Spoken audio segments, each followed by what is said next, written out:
I'll start. All right, chapter 19, The Gilded Age. This period of American history is hated by the American left. It's sometimes called the Age of Greed, and they're telling, my history books when I was younger used to tell students that we ought to look on this period as being a time of shame, with a sense of shame because of all the bad deeds that were committed. To me, it's no worse than any other period of history. Humans are humans, and humans will be what they are. And, I'm not at least a bit ashamed of this period or ashamed to teach about it, maybe think I should be. Now, I want to remind you of something that I said first day of class, and I'll repeat now. The class I just taught, next door, one of the young women in the class was offended by something I said. I stepped on her toes. I did not apologize. I would have if I'd have thought I said something wrong, but if I feel like what I said was right, I told the whole class so. I'm not going to promise that you won't be offended, particularly if these two lessons involve a subject that's a hot topic right now, namely the subject of socialism. Some of you young people might be leaning towards socialism. I am not, and I teach against it. The issue came up of health care cost. And again, that's what offended this person. You mean the way it was before was better than the way it is now? I answered yes. That's what we have now for health care costs. My oldest daughter has health insurance, yes. Her deductible is $15,000. Is she covered? She doesn't. She tries hard to avoid going to the doctor because it all comes out of her pocket until she gets a bill for $15,000. After that, it's not covered anymore. I don't call that coverage, folk. I don't. But nevertheless, it's all she can afford. My second daughter just turned 26 last month. She is not covered at all. Can't afford to be. I don't know what she's going to do unless she starts earning some more money. The job she had is she's been laid off from. Again, fact of life. All right, but anyway, we'll talk more about that as the lesson goes on. And if you're offended, you're welcome to tell me that you are. That's fine. Unless I've actually said something I know is wrong, I'm not going to apologize. I'm not going to back down. Don't expect me to. I've had people step on my toes, and maybe in some cases deservedly. All right, we'll move on. This age, this Gilded Age, is characterized by social Darwinism. Social Darwinism is named after Charles Darwin. You may or may not know Charles Darwin was born on February the 12th, 1809. Hopefully you might have heard that Abraham Lincoln was born on February the 12th, 1809. Both men were born the same day. Both men dealt with the subject of race, but in a different way. Now, your book tells you that Charles Darwin's book was entitled The Origin of Species. That is not quite correct. That's only partial. Some books will say the title was On the Origin of Species. Some will tell you it was On the Origin of Species by Natural Selection. Even that's not true. Here is the title of Charles Darwin's book. On the Origin of Species by Natural Selection for the Preservation and Enhancement of the Favored Races. Charles Darwin was pushing the idea, folk, I do not believe in racism, but Charles Darwin did. He was pushing the idea that the white race was superior to the other races, and therefore it was the duty of the white race to advance humanity because it was the only race that could, being the best race. And one way to do that was to possibly, he suggested elimination of the weaker races, called natural selection. Adolf Hitler used Charles Darwin as a means to justify. Not only did Adolf Hitler kill 6 million Jews, he sterilized every black person he could get a hold of to keep them from mixing with his superior white Aryans. His view, not mine. I hope you understand that. Now, if you think I'm trying to prejudice you against Darwin, I really am. Yes. What was the name of the book again? On the origin of species by natural selection for the preservation and enhancement of the favored races. Now, you're going to have a hard time finding that whole title. You're going to, because college teachers will talk about Darwin, but they don't really want you reading the book. Not only was he racist, he believed that women had not evolved as advanced as men, and that women's main function was to bear children or provide pleasure for men, but otherwise they were not as good as men. He says so in this book. Again, folks, some of you look at me like you're kind of shocked. This is in his book, but again, most professors really, they don't encourage you to read it. They just want you to know it's there. Now, I want to say this about natural selection. This morning, while I was waiting, I get here early. While I was waiting for the cops to open the door so I could get in, I saw a gray squirrel. I'm using that gray squirrel as an example. Every squirrel you see in the wild looks like every other squirrel you see in the wild. This is natural selection, folk. Only a narrow part of the gene pool survives. Now, if you go to a pet store, you can see squirrels that are white squirrels, brown squirrels, squirrels that are brown and white and gray. One of you, at least not you, you've seen this. You go to a pet store, you'll see rats that are gray, white, no, not just gray, but white and gray, and brown rats and brown and gray rats. But in the wild, all you see is the same old gray rat over and over again. This is what, doesn't nature produce squirrels that have white in them? No, because those squirrels die out instantly. Natural selection takes care of them real fast, unless they're found by man and caged, or unless man breeds them, selectively breeds them and cages them and protects them from their enemies. That's the only way these kind of squirrels or these kind of rats can survive. Natural selection guarantees that only a narrow band of each species survives. It destroys genetic information. It does not lead to better and better products of that type of species. Now, I want to use the rabbit as an example. When a rabbit is born, it has 0.1 chance of living 1 year. In other words, 1 in 10 rabbits live 1 year. 0.1. Well, what if a rabbit is more fit than others? The most fit rabbits have a slightly better chance. Folks, this means that about 1 out of 9 rabbits that are really, really fit, the super best fit ones, live to be a year old. So now, granted, the ones that are born with a leg missing, or the ones that are born with too much white on their body, they're taken care of right away. Then the lower 30% of the fitness scale, they don't even live a year. They're gone, unless they're caught by man and managed to be tamed. The point I'm trying to make is, each generation of rabbit is just as fit, or if anything, even less fit than the one before it. Because some of these rabbits, if you know anything about arithmetic, this is just a little 1.01 down from this one. A rabbit that's a little bit below average might have this much chance of living a year. And the most fit ones only have this chance of a year. The point I'm making is, with each generation, they all stay right here in this average. These do not necessarily live to breed. Now, while I'm on that subject,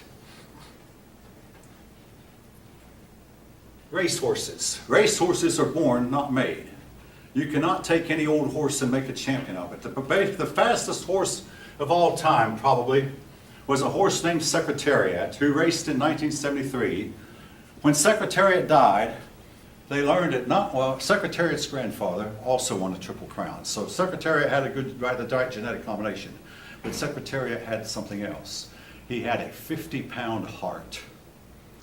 This meant that his body could supply that horse with oxygen much, much better, because the other horses didn't have a heart that big. But he had this huge heart,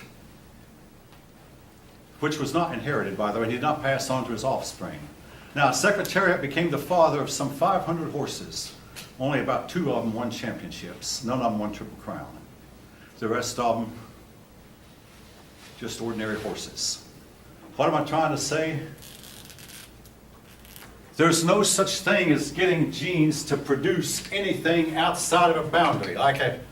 When a species when an individual in the species gets to a certain boundary, it bounces back toward the mainstream.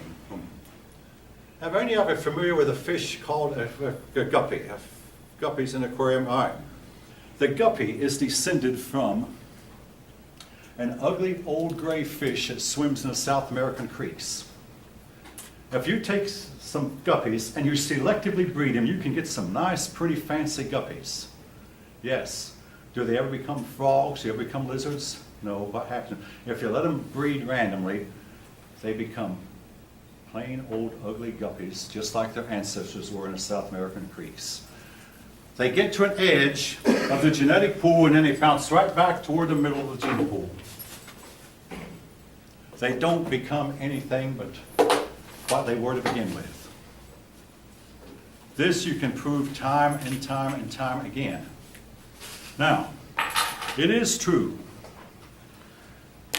that a certain canines way back there became the ancestors of foxes, dogs, wolves, coyotes, and dingoes. And a pair of felines way back there became the ancestors of lions, and you can cross a lion and a tiger. They have the same ancestor. You get a ligon or a tigon or a liger. Tigon or liger, yeah. You can cross, and also the domestic cat appears to have the same ancestor, believe it or not, as the lion and tiger and bobcat and all other members of the cat family. But felines, as far as we can tell, have always been felines. Canines are always canines. Equines are always equines. What Darwin did not know was there such a thing as DNA.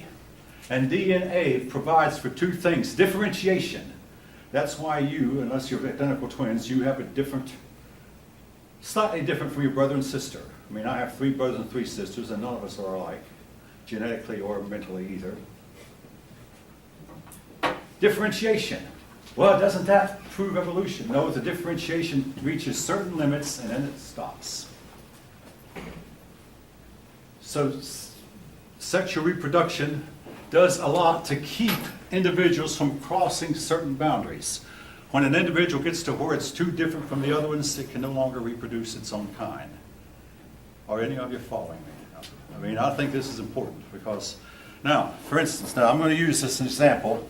One of my daughters worked at Disney World for a while and picked up, now these are bridge cards. How many of you know how to play bridge? Any of you? Okay, nobody, okay, well, all right. Well, I'll use this as an illustration anyway. I picked up a bridge card here at random. This is a jack of clubs. There are rules by which this card can be played.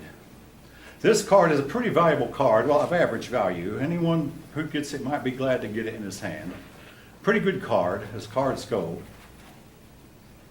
Now, another person might draw, oh, this is a 3 of spades.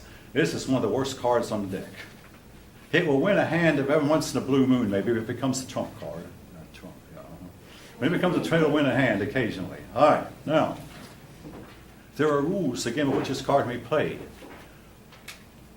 Folk, that's not evolution. I mean, you know, the point I'm making is each of us, when we're born, we drew a hand, a DNA hand. Now, 18 months ago, I attended a 50-year reunion of my high school class, and our class president, they had the picture of those of us who were deceased. The first one of us to die was the class president. She shot herself. I said to one of my classmates, I said, she drew a better hand. She drew a better hand than the rest of us, but she didn't play it. Now again, regrettably, most of you don't know much about card, but you draw a hand, and you try to play the hand you're dealt. She was dealt a really good hand, but she did not play it right.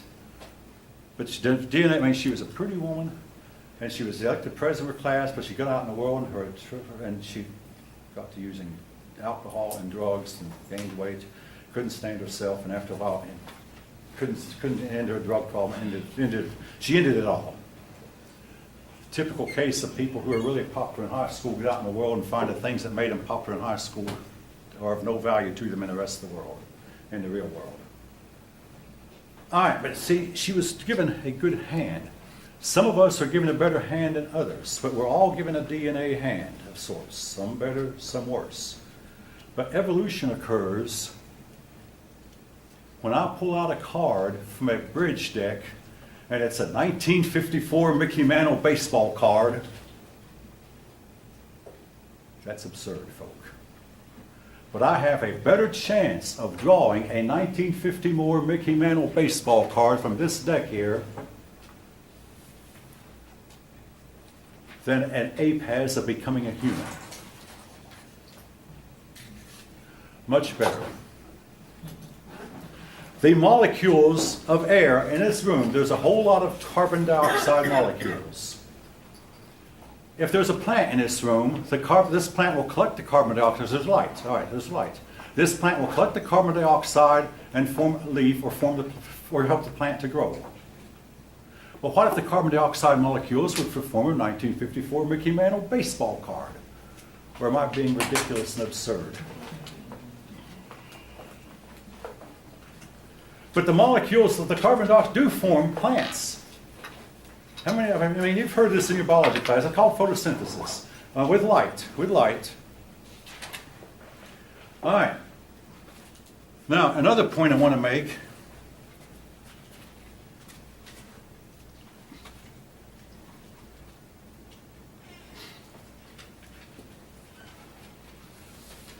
You have two things going on. I mean, I mentioned that if a Mickey Mantle baseball card were to form, not only would the card have to be there, but there'd have to be rules by which that card be played. Every card I drew from there has rules by which it can be played.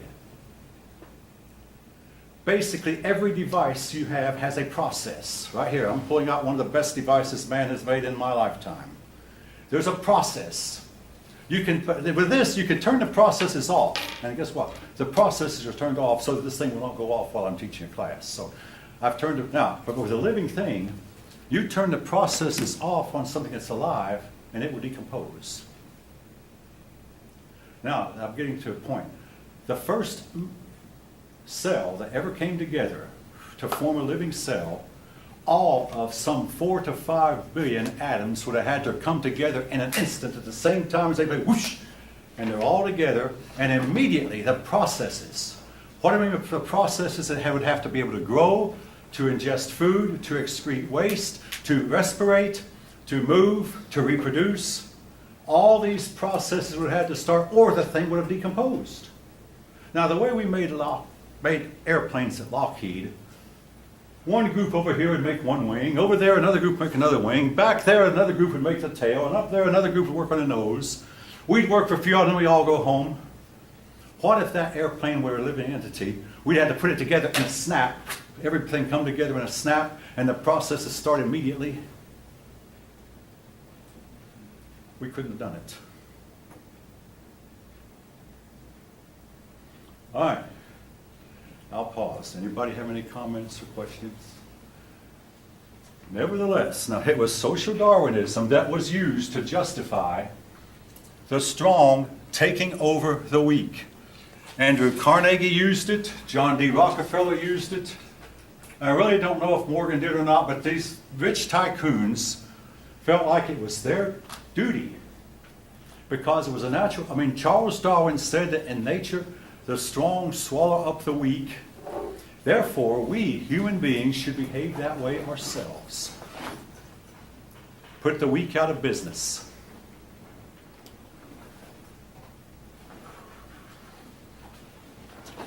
John D. Rockefeller was a very religious man. One day when he was old, he went to church and sat in a Sunday school class, said, when you plant tomatoes, you'll put about 6 tomatoes in one hill, which anybody don't plan you do. And then you go back later and you pull up the weaker looking ones. He said, that's what I did. And folks, it's true. When you're planting tomatoes, you do that. Plant about 6 tomato seeds and go back in, put your ones on that look like they're weak, and pull them up and kill them. So that only the strong ones will grow.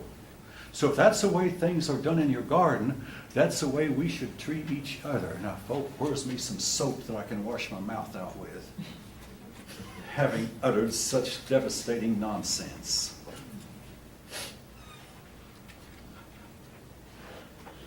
Right. But nevertheless, he believed that that's what he should do. So what he'd do now, these men, Rockefeller, his business oil, he would go to a town that had an oil station, or you might today call it a gas station. He'd go to a town that had a gas station. They were having them because they used oil for their lamps, folk. So they had a lot of oil in oil lamps. And some of them had automobiles. So that they had need for coal oil. So he'd go to a town that had a gas station. And because he had all these gas stations all over the country, he would go and underprice the person who was there. And underprice is what they put that person out of business. Once he'd underpriced that person out of business, then he would jack up the price any way he wanted to. It's called a monopoly. Otherwise called a trust. You know, he built up a trust in oil. He had a monopoly. That means he owned he actually owned 90% of the oil in the country. Which meant he could put out as crummy a product as he wanted to. And he could charge any price he wanted to. Now, in competition, when there's competition, you have to put out a quality product or people will go take their business elsewhere, and you have to charge a price that's reasonable, competitive, or people will go to the cheaper price. So in today's world, we have automobile companies. There are Japanese companies, there are French companies, and there are American companies, Ford, Chrysler, and GM, the big three, Ford, Chrysler, and GM. A few years ago, GM put out a crummy bunch of cars. People took their business elsewhere, and GM's management apologized, and GM is coming out now with better cars. Several years ago, the Japanese were notorious for putting out better cars than Americans. So American manufacturers got together, and they started putting out better cars. And today, if you buy a car made in the USA, it's probably just as good as one made in Japan. Now, if any of you disagree with that, your input is welcome. But for a while there, the Japanese were making, according to most people's opinion, better cars. But again, it's competition. Competition forces car companies to make sure that their car is as good as the car the competitor is making and priced as low as a competitor is making. Or people will go to the lower priced, better car. Have any of you ever played a game that's been popular for about 90 years, a game called Monopoly? Now, if any of you think otherwise, you're welcome to disagree, but to win in Monopoly, you've got to get control of the railroads. Now, at least one person's nodding your head. Generally, now, of course, you can't always do it because sometimes the dice just does not put you where the railroads are. But the railroads are in the center of everything. Some of you know what I'm talking about. And if you get control of the railroad, usually you can win the game. Well, monopoly means there's only one business. Now, if you go to Mexico today, and some of you might be, but when I went to Mexico, there was only one oil company in Mexico, Pemex. It was a monopoly.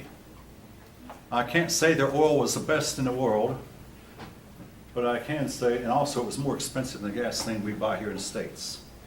But they could do that because you either bought Pemex, you bought nothing. But again, that's them. All right. Carnegie also put all of his competitors out of business as much as he could. But he had a harder time with it. Now, what these men would also do, they would get with the railroad companies, and they would tell the railroads, I want you to give me a rebate, and I'll give you special favors if you will give me a lower price than you give my competitors. So when the railroads were shipping their products at a lower price than competitors, that meant they could help put their competitors out of business. Again, this practice is now looked on as being corrupt. What this led to, folk, was the formation of something I forgot to put down, the ICC, Interstate Commerce Commission.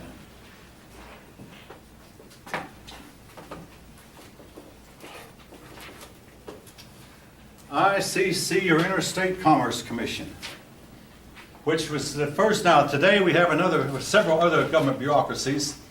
We have the FCC, the Federal Communications Commission, which tries to make sure that, for instance, communications between airplanes and towers are kept clear. So I'm a ham operator myself, but I'm not allowed to broadcast on the same frequency as communications between airplanes or communication between an airplane and a control tower. I'm not allowed to broadcast because I might interfere with a serious operation. So I'm careful to make sure that my radio signals stay out of places where they're not supposed to be. But we had the first of these government bureaucracies was the Interstate Commerce Commission, or ICC. The Interstate Commerce Commission, today they have more control over truck. They not only regulate railroad, they regulate trucks also. One of my brothers worked for a while as a truck driver, and they knew everywhere he was. Now, for instance, there's a law that when a truck is going like past Atlanta, it must take the bypass. It can't go through downtown Atlanta. I don't know if you ever know this law exists, but the trucks, when available, they must take the bypass. Well, today, the ICC knows whether that truck driver took the bypass or not. The ICC also knows if that truck driver worked more than 8 hours, he's allowed. The truck driver is only allowed to drive 40 hours a week and no more than 8 hours a day. If he drives more, he and his company can be fined. The ICC today is like Santa Claus. He knows when you're sleeping, he knows when you're awake, he knows when you've been bad or good, so be good for goodness sake, or you'll get fined. Yes. They know where you are. My brother said he was allowed to go 50 miles out of the way to visit a friend or buddy pal if he wanted to, if he knew someone lives, but he could not go more than 50 miles one way out of his way. But again, he could not drive more than 8 hours a day, and again, his bosses and the ICC knew all the time where he was. And they had help from computers, and a computer would flash up on a screen if some trucker had driven his truck more than 8 hours in a day. The computer would let him know right away. So again, Interstate Commerce Commission, of course, back then, they didn't have all those regulations or didn't have the means to enforce them, but this was the beginning. All right.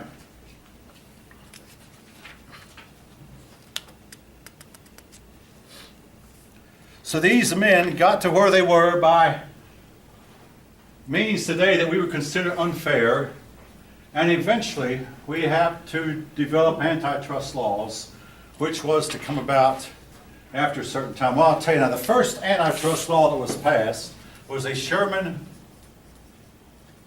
Antitrust Act.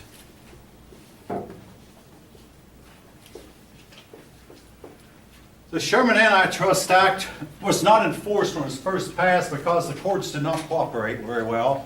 But then a new generation of lawmakers, a new generation of judges came on the scene, and they began to enforce the law. And eventually we had presidents, two presidents back to back, Presidents Roosevelt and Taft, and Wilson too, who did a lot to break up the trust. Theodore Roosevelt, named Trust Buster. Now the presidents at this time, presidents from Hayes to McKinley, that's Hayes, Garfield, Arthur, Cleveland, Harrison, and Cleveland, and McKinley, are criticized because they did not do anything to stop the developing of these trusts. But with all respect to them, they did not feel like they were supposed to. All right.